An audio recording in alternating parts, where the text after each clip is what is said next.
100% pistolero, así la vida se gana.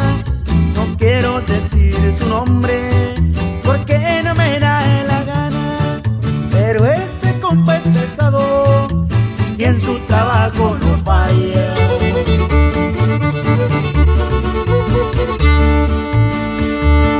Es un hombre preparado, en el ejército estuvo, pero ganaba muy poco y continuar ya no pudo.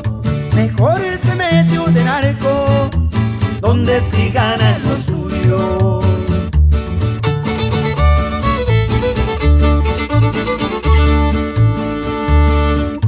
Hoy sigue siendo un soldado, pero del lado contrario, al servicio de la mafia.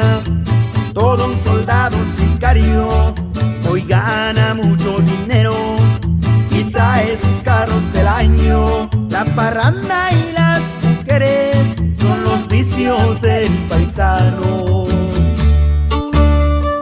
Y el saludo va para la familia de la Cruz, en especial a Verónica de la Cruz Carrillo y puro Renaciendo Yari, con un R15 en mano y un morral con granadas, en cada pierna una escuadra y su chaleco de malla, todo vestido de negro, listo para la batalla.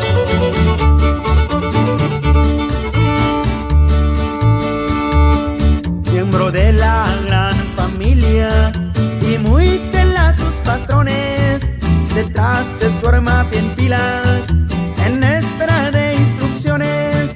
Él sabe lo que peligra, pero así son sus misiones.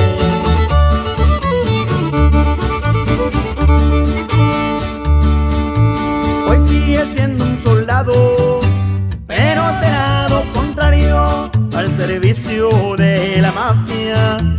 Todo un soldado sicario, hoy gana mucho dinero y trae sus carros del año. La parranda